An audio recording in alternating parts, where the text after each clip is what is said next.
అమ్మో! ఈ నీ చిత్రం అనే ఈ కళా ఖండాన్ని చూసి అమందానంద కందళిత హృదయార విందుడునై చాలా తెలుగు. అయితే మామూలుగా రెగ్యులర్‌గా సినిమాలు చూసి పెద్ద మనం షూటింగుల్లో కూడా చూసి ట్రాజెడీ సీన్‌లు యాక్ట్ చేస్తున్నప్పుడు అవన్నీ చూసి స్క్రీన్ మీద వచ్చినప్పుడు పెద్దగా రెస్పాండ్ అవ్వం. కళ్ళ నీళ్ళు వచ్చే అవకాశం ఆ సందర్భాలు ఉండవు సాధారణంగా. అంటే మీడియాకి సంబంధించిన మనుషుల గురించి చెప్తున్నా. కానీ there are certain episodes, there are certain moments in the film.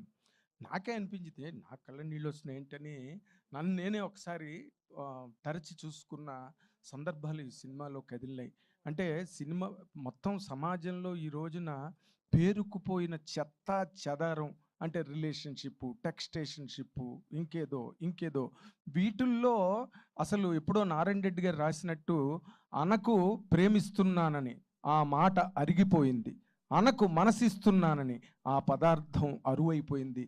ఈ రోజున సమాజంలో వాటికి ఏటికి వాల్యూ లేకుండా బాయ్స్ అండ్ గర్ల్స్ ఏదో డైరెక్షన్లో ఏదో స్ట్రీమ్లో వెళ్ళిపోతున్నారు. దానివల్ల వాళ్ళు తలనొప్పులు ఫేస్ చేస్తున్నారు. మొన్నే మన బన్నీవాస్ గారు వాళ్ళు సినిమా గర్ల్ ఫ్రెండ్ వచ్చింది, అదే చూసాం మనం.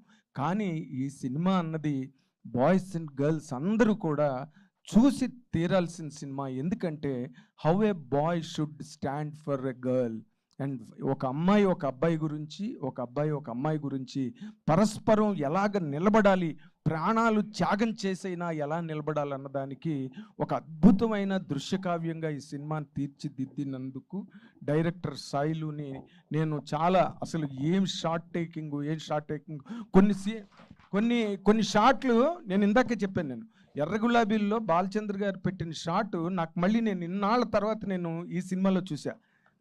వాడు ఇంటి దగ్గరికి వచ్చి ఛాలెంజ్ చేసి వెళ్ళిన తర్వాత ఆ కెమెరా అలా జూమ్ బ్యాక్ చేస్తే మేడ మీద ఆ ఫాదర్ పడుకున్న సీను అసలు ఎక్సలెంట్ షాట్ అనమాట. నిజంగా ఈ సినిమాని ఎంత బాగా ఒక రా ఏరియాలో ఒక ఆర్గానిక్గా అలాంటి విలేజ్, ఇప్పుడే ఇంకా విలేజెస్ చాలా ఇంకా వెనకబడి ఉన్న ప్రాంతాలు ఎన్నో ఉన్నాయి.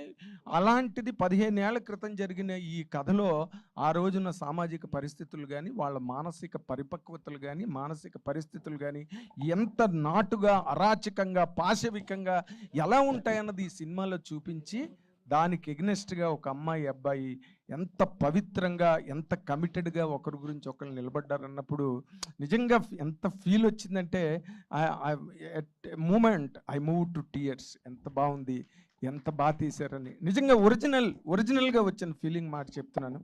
అండ్ ఆ అబ్బాయి హీరో అఖిల్ ఫెంటాస్టిక్. ఈ ఇండస్ట్రీకి మంచి హీరో దొరికాడు. మళ్ళీ నువ్వు ఒక మంచి హీరోగా రాణించే లక్షణాలన్నీ నీలో ఉన్నాయి. నువ్వు ఏడ్చినా, నవ్వినా, బాధపడినా, కోపం తెచ్చుకున్నా, కేకలేసినా అన్నిట్లోని న్యాచురల్గా కనిపించవయ్యా. అందుకు ఆ సీన్లన్నీ పండినాయి.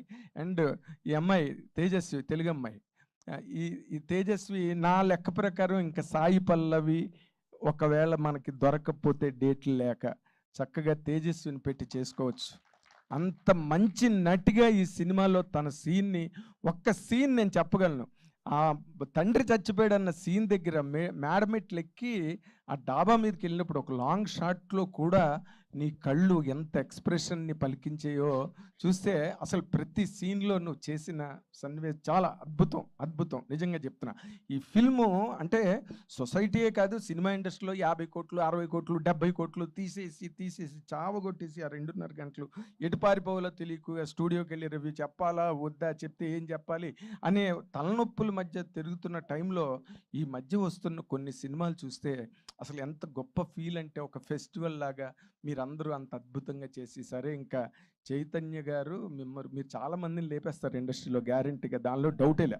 అంత మంచి పెర్ఫార్మెన్స్ ఇచ్చారు మీరు. ఇప్పుడుగో మా నితిన్ గారు కానీ, లేకపోతే సాయి కృష్ణ గారు కానీ, వాళ్ళు ఏదో ఉషా కిరణాలు ప్రగతి రథచక్రాలని వేటూరు గారు రాసింది, వాళ్ళ రథచక్రాల్లాగా ఆ బరువునంతా మోసి రాత్రి పగలు చాలా మంచి డెలివరీని ఆ రథం ఎక్కించి తీసుకొస్తున్నారు. దాన్ని వంశీ నందిపాటి గారు, ఇంకా బాస్ గారు ఉన్నారంటే దానికి ఒక ఐఎస్ఐ స్టాంప్ 100% ఉండి తీరుతుంది. ఎందుకంటే is such a man, comes out with lot of guts. చెయ్యండి అని ముందుకి నడిపించగలిగే మనిషి. మంచి అభిరుచి. వెనకతల అరవింద్ గారు అది పెద్ద క్వాటరీ. దానికి వీళ్ళంతమంది కలిసి ఒక అందమైన ఒక చక్కటి కళాఖండాన్ని, కళ్ళనీళ్ళు తెప్పించే కళాఖండం అద్భుతం. నేను ఇప్పుడే పెట్టా, చెత్తలో దొరికిన జెమ్ అని పెట్టా ఈ సినిమా గురించి. ఇప్పుడే చెత్తలో దొరికిన ఒక జెమ్. ఆ కుర్రాళ్ళు ఆ ఫాదర్ చచ్చిపోయాడన్న సీన్ దగ్గర ఆ కుర్రాడు ఎక్స్ప్రెషన్ నేను ఇప్పటికీ మర్చిపోను. ఎంత క్లోజ్ పెట్టినది, ఎంత బాగుందా. అంటే నేను ఒక గంట మాట్లాడగలను సినిమా గురించి. But I congratulate whole the team for this, for your effort. నేను మొన్న మీతో మాట్లాడినప్పుడు కూడా ఇంటర్వ్యూలో వేణు ఉడుగులుగా నాతో మాట్లాడుతున్నప్పుడు నేను అదే చెప్పా, 100% ఈ సినిమా గ్యారంటీ హిట్ అని. వంశీ గారు అడిగినప్పుడు కూడా అదే చెప్పా, 100% ఇలాంటి సినిమాలు ఒక సినిమా ఇండస్ట్రీకి ఒక ఫెస్టివల్ని తెచ్చే ఒక మంచి యాక్టర్స్ని, టెక్నీషియన్ని. Suresh Bobbili has given wonderful life to every scene, every moment, every expression. Good luck, all the best, all the best. బోల్డ్ కెరీర్ ఉంది మీ అందరికీ ఈ సినిమా ఇండస్ట్రీలో. Thank you sir, thank you.